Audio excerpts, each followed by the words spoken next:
Subscribe करिए हमारे channel target UP TET CTET को और बेल आइकन को दबाइए।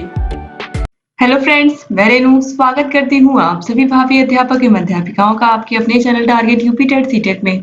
आज की इस सीरीज में हम आप लोग के डीएलएड 4th सेमेस्टर के पवन सीरीज के विज्ञान विषय के मोस्ट इंपॉर्टेंट बहुविकल्पी क्वेश्चंस को पढ़ने वाले हैं। और ये जो टोटल क्वेश्चन है ये ऑलमोस्ट 100 क्वेश्चन है, तो इसको हम 2 पार्ट में पढ़ेंगे। पहला पार्ट अभी मैं पढ़ाने वाली हूँ आपको, फिर दूसरा पार्ट भी आपको बहुत जल्द मिल जाएगा।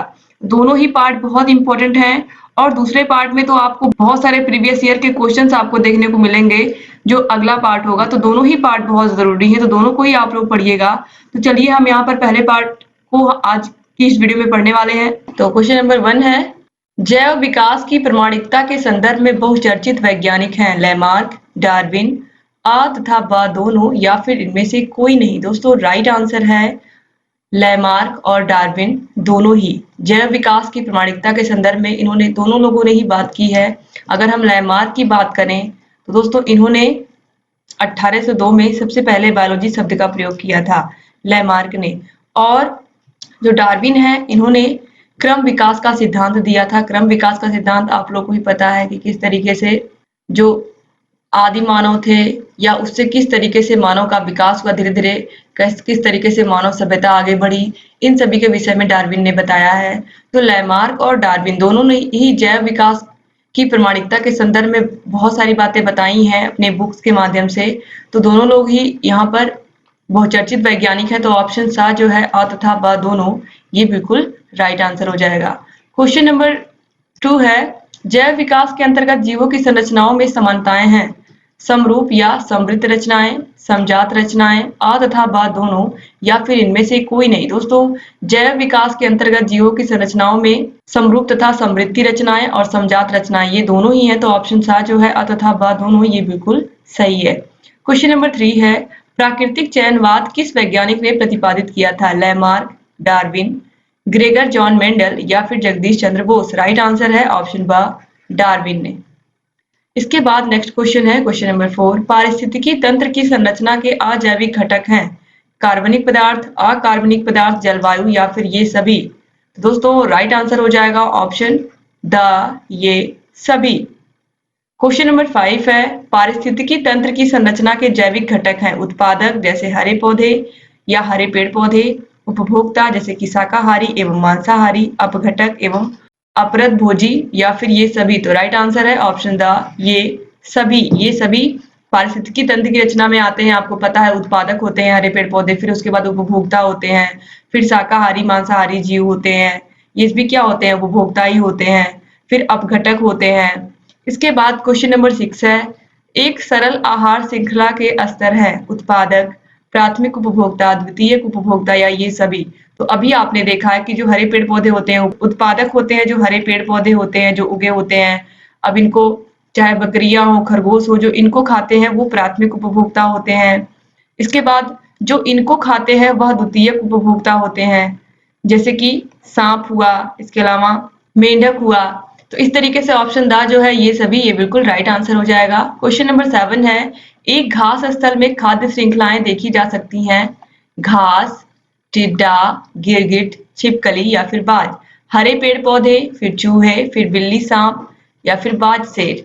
इसके बाद यहाँ पर देखिए घास व पौधे, खरगोश, भेड़, हिरण, भेड़िया, शेर, चीता। यहाँ पर दोस्तों आपको देखना है किस तरीके से कौन किसको खाता है। तो ये जो खाद्य श्रृंखलाएं हैं तो ये सभी बिल्कुल सही बनाई गई हैं। तो ऑप्शन द जो है ये सभी, ये बिल्कुल राइट आंसर है, क्योंकि हर एक खाद्य श्रृंखला में सबसे पहले क्या होते हैं हरे पेड़ पौधे होते हैं, फिर उनको खाने वाले होते हैं खरगोश, भेड़, फिर हिरण, फिर इनको खाने वाले होते हैं भेड़िया, फिर इनको भी खाने वाले कौन होते हैं शेर, चीता।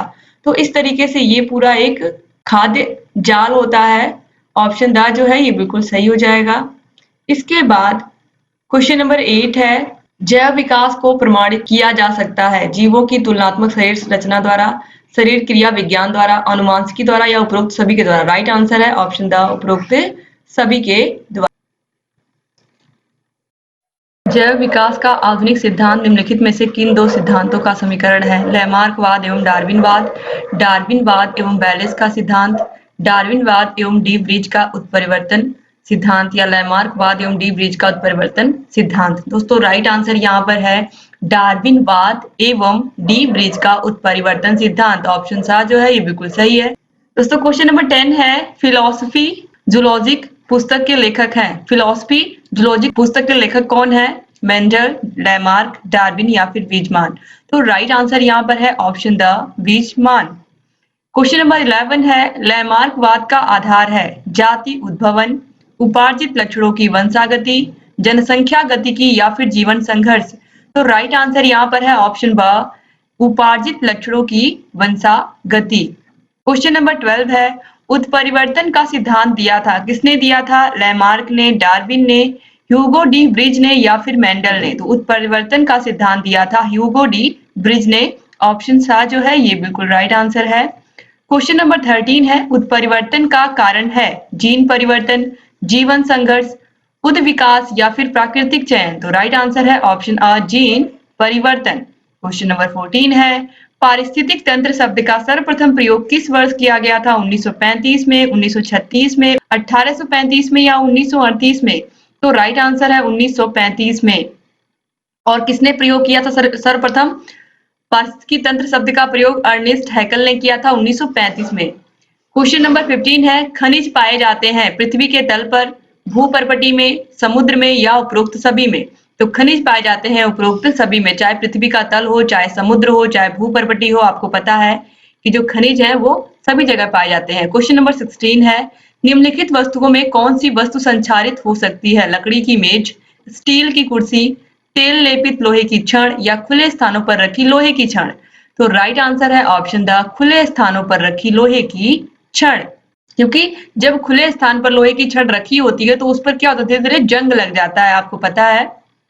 क्वेश्चन नंबर 17 है बॉक्साइट किसका अयस्क है? सोडियम का, लोहे का, एल्यूमिनियम का या कॉपर का। तो जो बॉक्साइट है यह एल्यूमिनियम का अयस्क है। बहुत ही इंपॉर्टेंट क्वेश्चन है, याद रखिएगा। क्वेश्चन नंबर 18 है इनमें से कौन सी सांद्रण की विधि नहीं है? फेन प्लवन विधि, चुंबकीय पृथक्करण विधि, निस्तापन या गुरुत्वीय पृथक्करण विधि। तो राइट आंसर है ऑप्शन सा निस्तापन विधि। क्वेश्चन नंबर 19 है परावर्तनी भट्ठी के भाग हैं अग्नि स्थान, भट्ठी का तल, चिमनी या फिर ये सभी। तो राइट आंसर है ऑप्शन द ये सभी।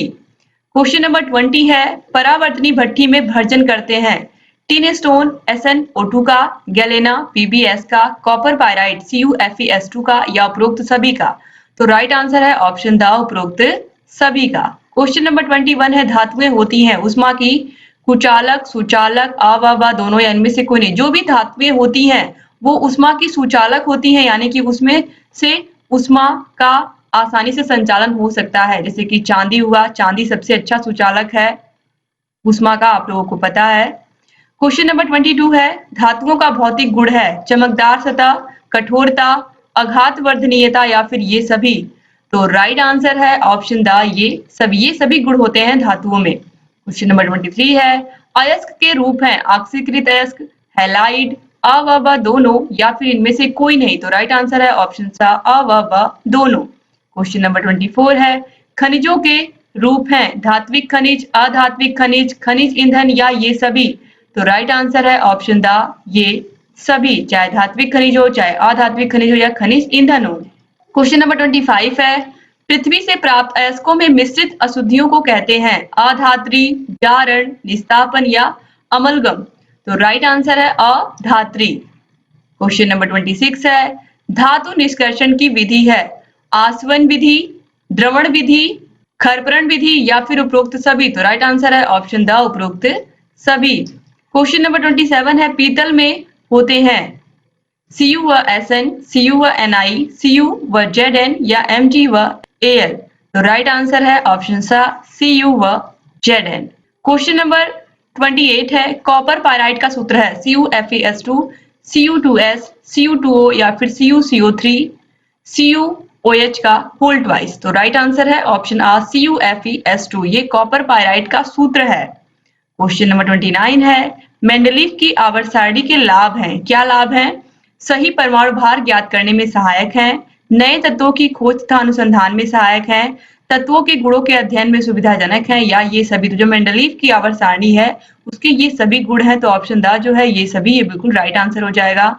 क्वेश्चन नंबर 30 है, मेंडलीव की आवर्त सारणी में आवर्तों की कुल संख्या कितनी है? बहुत ही इंपॉर्टेंट क्वेश्चन है। आवर्तों की संख्या कितनी है याद रखिएगा। ऑप्शंस में है 7, 8, 9 या फिर 15। तो राइट आंसर है ऑप्शन 7। तो मेंडलीव की आवर्त सारणी में आवर्तों की संख्या, आवर्त सारणी में आवर्तों की संख्या कितनी है? 7 है। क्वेश्चन नंबर 31 है, किसी लघु आवर्त में बाएं से दाएं चलने पर तत्वों की हाइड्रोजन के प्रति संयोजकता बढ़ती चली जाती है, घटती चली जाती है, एक समान रहती है, या पहले 1 से 4 तक बढ़ती है फिर 4 से 1 तक घटती है? तो सही ऑप्शन यही है, पहले 1 से 4 तक बढ़ती है, उसके बाद फिर 4 से 1 तक घटती चली जाती है। क्वेश्चन नंबर 32 है, किसी आवर्त में बाएं से दाएं बढ़ने पर तत्वों की धन विद्युत प्रकृति बढ़ती है, धात्विकता बढ़ती जाती है, आयनिक त्रिज्या बढ़ती जाती है, या ऑक्साइड की क्षारीय प्रकृति घटती जाती है? तो सही ऑप्शन है ऑक्साइड की क्षारीय प्रकृति जो होती है वो घटती जाती है। क्वेश्चन नंबर 33 है, किसी समूह में ऊपर से नीचे की ओर बढ़ने पर आयनिक त्रिज्या घटती जाती है, सुचालकता बढ़ती जाती है, घनत्व बढ़ता जाता है और धात्विकता बढ़ती जाती है? तो राइट आंसर है ऑप्शन द, धात्विकता बढ़ती जाती है। क्वेश्चन नंबर 34 है, मेंडलीव की आवर्त सारणी में एक दोष यह है कि हैलोजन परिवार के सदस्यों को एक समूह में रखा गया है। इसके आधार पर अज्ञात तत्वों के गुणों के बारे में भविष्यवाणी नहीं की जा सकती है। सर्वथा भिन्न गुणों वाले तत्व एक ही समूह में स्थान पा गए हैं, या सारणी को बनाने के पीछे कोई आधारभूत सिद्धांत नहीं रखा गया है? तो राइट आंसर है ऑप्शन सा, सर्वथा भिन्न गुणों वाले तत्व एक ही समूह में स्थान पा गए हैं। इसके बाद क्वेश्चन नंबर 35 है, विद्युत धारा का मात्रक। विद्युत धारा का मात्रक आप सभी लोगों को पता है कि क्या होता है? एम्पियर होता है, याद रखिएगा आप लोग। इसके अलावा आवेश का मात्रक कूलाम होता है, ये भी आपको पता है।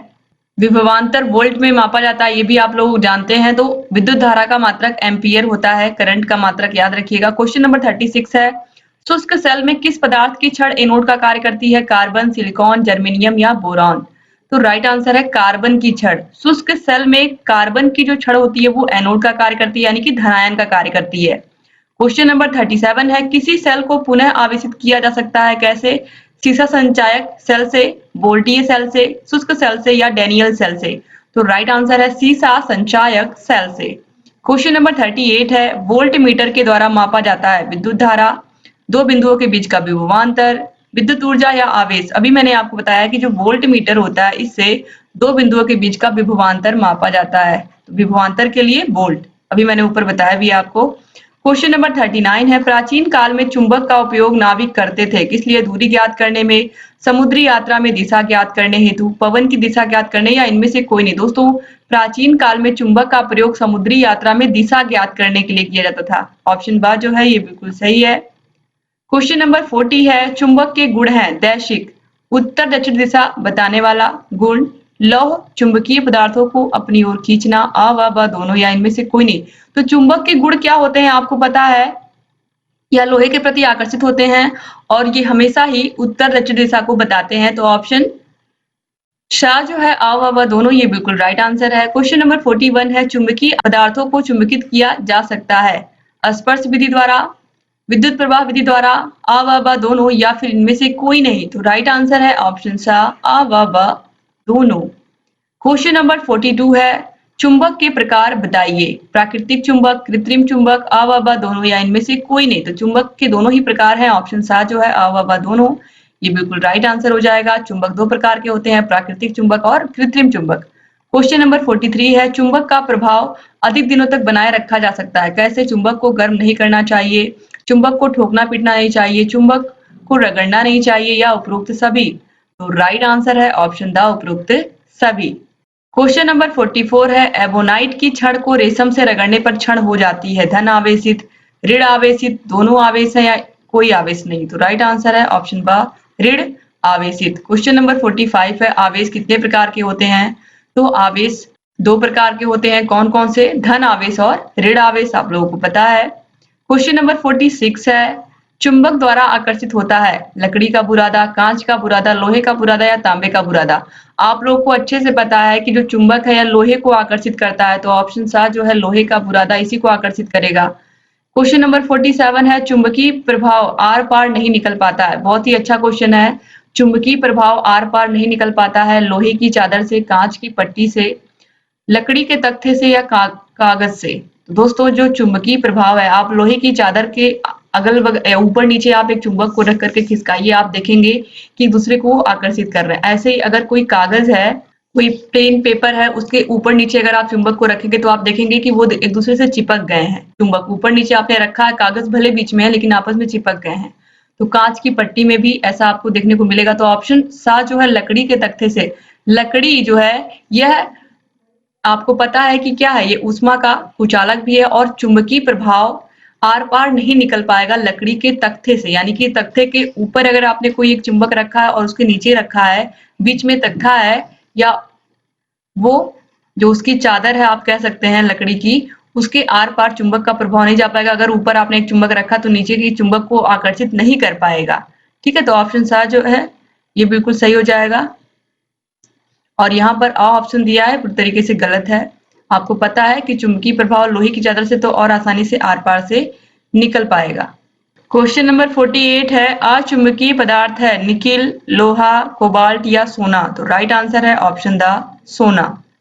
क्वेश्चन नंबर 49 है, दैनिक जीवन में प्रायः कितने प्रकार की विद्युत धारा का प्रयोग होता है? 4, 2, 3 या फिर 5। तो राइट आंसर है ऑप्शन ब 2। अब विद्युत धारा की बात हुई है तो आप लोग समझ लीजिए विद्युत धारा, आपको पता है एक करंट होता है एसी और दूसरा होता है डीसी। एसी का मतलब अल्टरनेट करंट जो हमारे घरों में आता है, और डीसी का मतलब डायरेक्ट करंट जो कि हमारे घरों में इन्वर्टर होते हैं, इनसे क्या होता है डीसी करंट हमें मिलता है, डायरेक्ट करंट मिलता है। और जो एसी होता है अल्टरनेट करंट, जो हमारे घरों में लाइट आती है, वह एसी करंट होता है। तो एसी और डीसी यही दो प्रकार के हमारे दैनिक जीवन में हम इन्हीं दो प्रकार के ही विद्युत धारा का प्रयोग करते हैं हम, एसी और डीसी का। तो ऑप्शन बा इसीलिए बिल्कुल सही है। तो याद रखिएगा जो इन्वर्टर से जो करंट हमें मिलता है वह होता है डीसी करंट, और जो हमारे घरों में लाइट आती है वह होती है एसी करंट या अल्टरनेट करंट। इसके बाद क्वेश्चन नंबर 50 है, सेल के प्रकार हैं प्राथमिक सेल, द्वितीयक सेल, अ व ब दोनों या इनमें से कोई नहीं। तो राइट आंसर है ऑप्शन सा अ व ब दोनों। तो ये क्वेश्चन 50 तक आपने इस वीडियो में कर लिया है। उम्मीद करती हूँ कि आपको ये वीडियो अच्छा लगा होगा। दोस्तों अगर ये वीडियो आपको पसंद आया है तो प्लीज इस वीडियो को लाइक कर दीजिए और अपने कॉलेज के फ्रेंड्स को भी वीडियो को शेयर करना मत भूलिएगा। आपके कॉलेज के फ्रेंड्स व्हाट्सएप ग्रुप में आप शेयर कर सकते हैं जिससे अधिक से अधिक प्रशिक्षुओं तक की वीडियोस पहुंचे। यहाँ आई बटन पर भी क्लिक करके आप सभी वीडियोस को देख सकते हैं। 4th सेमेस्टर की जितनी भी वीडियोस हैं आपको सभी वीडियोस मिल जाएंगी। हर एक विषय के वीडियोस को ऑलरेडी हमने पढ़ाया हुआ है। आपको पवन सीरीज के साथ साथ राजन सीरीज की भी वीडियोस देखने को मिल जाएंगी। डिस्क्रिप्शन बॉक्स और कमेंट बॉक्स में भी 4th सेमेस्टर की सभी वीडियोस आपको मिल जाएंगी। तो उम्मीद करती हूँ दोस्तों आप चैनल से ऐसे ही बने रहेंगे और सभी वीडियोस को देखते रहेंगे। जहाँ कहीं भी कोई भी समस्या आ रही है हमसे पूछते रहेंगे और लगातार ऐसे ही हमारे चैनल से बने रहेंगे। एक बार फिर से आप सभी भाई बहनों का बहुत बहुत शुक्रिया वीडियो पूरा देखने के लिए। अगर अभी तक आपने चैनल को सब्सक्राइब नहीं किया तो प्लीज सब्सक्राइब कर दीजिए और बेल आइकन को भी प्रेस कर दीजिए ताकि हम जो भी नई वीडियोस बनाते हैं उन सभी का नोटिफिकेशन आप लोग के पास समय से जाए और आप हमारे सभी वीडियोस को ऐसे ही देखते रहें। तो दोस्तों मिलते हैं नेक्स्ट वीडियो में, तब तक अपना ख्याल रखिएगा, अपने परिवार का ख्याल रखिएगा और हमारे चैनल से ऐसे ही बने रहिएगा। जय हिंद दोस्तों।